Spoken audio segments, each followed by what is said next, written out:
Hi friends, Moto Plus YouTube channel స్వాగతం. ఇప్పటి వరకు మన ఛానల్ సబ్స్క్రైబ్ చేసుకోకపోతే దయచేసి సబ్స్క్రైబ్ చేసుకోండి, ఛానల్ని ఆదరించండి. నా పేరు శ్రీనివాస్. ఓవరాల్గా ఒక బ్యాడ్ న్యూస్ ఏంటంటే చాలామంది యూట్యూబర్స్కి సెబీ ఓ స్ట్రాంగ్ డిసిషన్ అనేటువంటిది 2 రోజుల క్రితం తీసుకుంది కూడా. సెబీ చైర్మన్ గారు మన ప్రెస్ని అడ్రస్ చేస్తూ చెప్పినటువంటి విషయాలు కీలకమైనటువంటివి. అంటే F&O మీద 30% ట్యాక్స్ వేస్తారు, అది ఇది అని అన్నారు. అది వాళ్ళ చేతిలో ఉండదు, సెంట్రల్ గవర్నమెంట్ చేతిలో. ఫినాన్స్ మినిస్టర్ రేపు బడ్జెట్ ప్రవేశపెట్టినప్పుడు ఆవిడ చెప్పాల్సిందేదో ఆవిడ చెప్తారు. ఈ విషయంలోనికి వెళ్తే ఇప్పుడు సెబీ రిజిస్టర్ లేకుండా టిప్స్ ఇచ్చేటువంటి వాళ్ళు ఉన్నారు, కాల్స్ ఇచ్చే వాళ్ళు ఉన్నారు. అంటే ఇన్ఫ్లుయెన్సర్స్ యూట్యూబ్లో కొన్ని సజెషన్స్ చేయటం, ఎక్స్ప్లెయిన్ చేయటం, సబ్జెక్ట్ని అంటే ఈ ప్రైజ్ యాక్షన్స్ చెప్పడం, స్టాక్ మార్కెట్ కోర్సులు అని చెప్పడం, ఇట్లాంటి వాళ్ళందరి మీద దాదాపుగా కొరడా తీసుకునేటువంటి పరిస్థితి వచ్చింది. దాదాపుగా స్ట్రిక్ట్గా యాక్షన్ తీసుకుంటున్నాము అనే ఒక రెగ్యులేషన్ కూడా పాస్ చేస్తున్నాము అని ఆవిడ చెప్పారు. అయితే ఇది తీసుకోవడానికి కొంత టైం అనేటువంటిది పట్టవచ్చు. అయితే దీనివల్ల నాకు బాగా సంతోషంగా ఉందన్నమాట. ఎందుకని సంతోషంగా ఉందంటే ఈ ఫేక్ స్టాక్ మార్కెట్ ట్రైనర్స్ వీళ్ళందరూ కూడా యూట్యూబ్ ప్లాట్ఫామ్ని ఖాళీ చేసి బయటికి వెళ్ళిపోతారు. నాకు కావాల్సింది కూడా ఇదే. ఎందుకంటే ఈ ఫేక్ గాల వల్ల దాదాపుగా సామాన్యంగా ఉండేటువంటి ట్రేడరు చాలా అంటే చాలా నష్టపోయారు. కొన్ని కుటుంబాలు చిన్నాభిన్నమైనవి, కొన్ని ఫ్యామిలీస్ చిత్రవధలను అనుభవిస్తూ ఉన్నాయి వీళ్ళ కారణంగా, ఫేక్ స్టాక్ మార్కెట్ ట్రైనర్స్ కారణంగా. అంతేకాకుండా యూట్యూబ్ ప్లాట్ఫామ్స్లో, టెలిగ్రామ్ ఛానల్స్లో, వాట్సాప్లో నాకు ఇంత డబ్బులు వచ్చినాయి, ఈరోజు నా ప్రాఫిట్ 10 లక్షలు, ఈరోజు నా ప్రాఫిట్ 2 లక్షలు, ఈరోజు నా స్టూడెంట్ 1.5 లక్షలు తీశాడు, ఈరోజు నా స్టూడెంటు 3 లక్షలతో బండి కొన్నారు స్టాక్ మార్కెట్లో వచ్చిన డబ్బులతో అని ఈ విధంగా ఒక ప్రాపగాండా చేసేసి ఒక ఇది లేకుండా ఒక పర్ఫెక్ట్ అయినటువంటి, ఇప్పుడు ఫర్ ఎగ్జాంపుల్గా ఒక టీచర్ టీచింగ్ చేస్తున్నాడంటే వాడికి బీఈడి ఉండాలా, డిగ్రీ అనేటువంటిది ఉండాలా, మాస్టర్ డిగ్రీ అనేటువంటిది ఉండాలా, ప్రతిదానికి ఒక క్వాలిఫికేషన్ అనేటువంటిది ఉంది. నేను స్టాక్ మార్కెట్ గురించి ఏదో అప్పుడప్పుడు కొద్ది చెప్తూ ఉంటాం, మనం చెప్పలేక. Lot of knowledge stock market మీద, చార్ట్స్ మీద ఉన్నది. సబ్జెక్ట్ని చెప్పగలం, కానీ అది ఒక ఎథిక్ కాదు. మనలాంటి అన్ఆథరైజ్డ్ పర్సన్స్ సబ్జెక్ట్స్ జోలికి వెళ్ళకూడదు. నేను దాని మీద పోరాటం చేస్తా, నేనే ఆ సబ్జెక్ట్ని కనుక చెప్తే ఇక నాకు విలువ ఏముంటుంది? కాబట్టి సెబీ పక్కాగా ఒక మంచి ప్రణాళికాబద్ధమైనటువంటి నిర్ణయం తీసుకుంది. మరి ఇది ఎంతవరకు ఇంప్లిమెంట్ చేస్తామని చెప్తున్నారు. Why? Because since 4 years 95% of the innocent traders are doing trading in F&Os and entirely losing their money.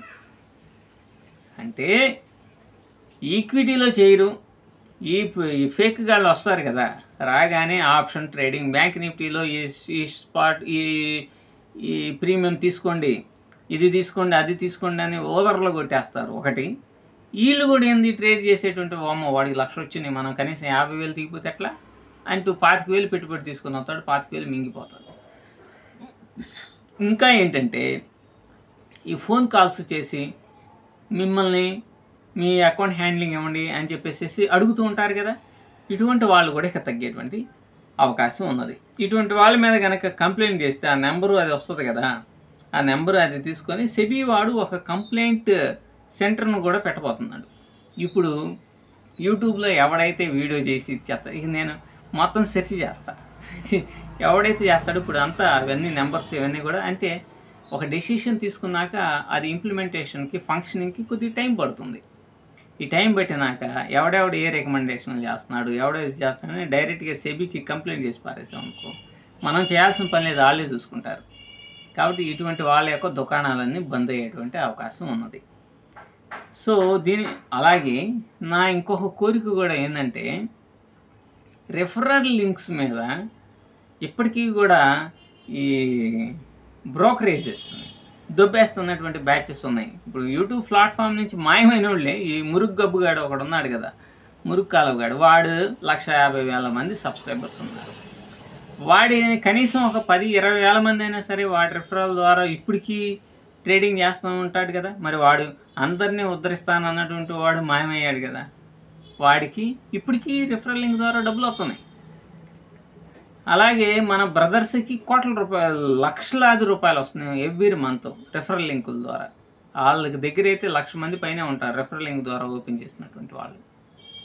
అలాగే మన ఆణిముత్యం ఉన్నాడు, ది గ్రేట్ ఆణిముత్యం. పాపం అసలు ఒరే ఆణిముత్యమా, సక్రంగా జాగ్రత్తగా నిలబడి ఒకేసారి వాటేసుకుందామంటే నీ చేతులు ఏం సరిపోతాయి, ఒకేసారి సంపాదిస్తామని అనుకున్నావు. ఏమయ్యావు? యూట్యూబ్ నుంచి మాయమయ్యావు, పోతిపోయావు. కానీ నీవు ఇప్పటికీ కూడా రెఫరల్ లింక్ ద్వారా డబ్బులు దుబ్బేస్తున్నావు కదా, బ్రోకరేజ్ కమిషన్స్ దుబ్బేస్తున్నావా లేదా? వేస్తున్నావు, హ్యాపీగా సంపాదించుకున్నావు, సైలెంట్గా ఉన్నావు. మరి మీ అందరినీ ఉద్ధరిస్తాను రా బాబు అని చెప్పినాడు. ఎక్కడికి వెళ్ళాను నాన్న? ఇట్లాంటి వాళ్ళను కూడా ఈ కలుగులో దాక్కున్న ఎలకలకి కూడా ఈ రెఫరల్ లింక్స్ అనేటువంటి మనీ వెళ్ళకుండా ఉంటే నాకు అసలు బ్రహ్మాండంగా హాయిగా ఉంటుంది. ఎందుకంటే జీరో బ్రోకరేజ్తో ఉన్నటువంటి ట్రేడింగ్ ప్లాట్ఫామ్స్ ఉన్నాయి. వీడు ఎవరో కామెంట్ చేశారు, మా బ్రదర్సు రెఫరల్ లింకులని అని ఎప్పుడైనా చెప్పారా అని చెప్పాడు. 100 సార్లు చెప్పారు స్టార్టింగ్లో. సరేనండి, చెప్పలేదు. ఎప్పుడైనా సరే జీరో బ్రోకరేజ్తో ఉన్నటువంటి ట్రేడింగ్ ప్లాట్ఫామ్స్ ఉన్నాయి అని చెప్పేసి చెప్పాడా? ఒక్కదానికన్నా రెఫరల్ లింక్ ఇచ్చాడా? ఒక్కదాన్నన్నా ప్రమోట్ చేశారా? చేయలా. అమ్మో, దాని ద్వారా ఏమొచ్చి వచ్చింది? అసలు రెఫరల్ లింకులు ఇవ్వడం ఎందుకు, దాని ద్వారా మనకేం కమిషన్ వస్తుందని ఈ దుర్మార్గులు, ఈ తెలుగు సొసైటీకి అద్భుతమైన సేవ చేశామని చెప్పుకునేటువంటి ఈ వ్యక్తులు బ్రోకరేజ్ ద్వారా కొన్ని లక్షల రూపాయలు పోగొట్టుకుంటున్నారు అనేటువంటి విషయం. 28% of the capital has been going to the brokerage అని చెప్తూ ఉన్నప్పుడు ఆ 28% కాపాడటానికైనా సరే జీరో బ్రోకరేజ్ ప్లాట్ఫామ్స్ ఎందుకని చెప్పలేదు చెప్పండి? ఇప్పుడు రెఫరల్ లింకులే లేవు. ఎందుకని లేవు? ఎందుకనంటే సెబీ రూల్ తెచ్చింది కదా, 5గురు రెఫర్ చేయడం కంటే ఎక్కువ మందిని చేయకూడదని తెచ్చిందా? అందుకని 5గురు ఏమొచ్చి వచ్చింది నా బంధాన్ని తీసి పారేశారు. ఇన్సూరెన్స్ పాలసీస్ మాత్రం ఫుల్ పెట్టి పారేస్తున్నారు. ఎందుకు? దాని ద్వారా డబ్బులు అయితే వస్తాయి కాబట్టి. ఎంత తెలివితేటలు రా నాన్న, పడితే ఒక్కడే ఇట్లాంటి వేషాలని. కాబట్టి రెఫరల్ లింక్ ఎర్నింగ్స్ కూడా తీసి పారేసేయాలి. సెబీ వాళ్ళు వెరీ స్ట్రాంగ్గా రియాక్ట్ అవుతుందని నేను అనుకుంటున్నాను. ఇటువంటి ఫేక్ గాళ్ళ మొత్తాన్ని కూడా యూట్యూబ్ ప్లాట్ఫామ్లో కడిగేసేస్తే ప్రశాంతంగా ఉంటుంది. వాడు ప్రశాంతంగా వాడికి వచ్చిన కోణంలోనే వాడికి ఎంతవరకు అయితే వచ్చిందో, ఎంతవరకు అయితే నేర్చుకున్నాడో ఆ కోణంలో నేర్చుకుంటూ ఉంటాడు. మెల్లమెల్లగా వాడు బిల్డప్ అవుతాడు.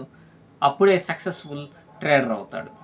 So SEBI should implement this act very strictly and vanish all the fake stock market trainers from the YouTube platform and social media also.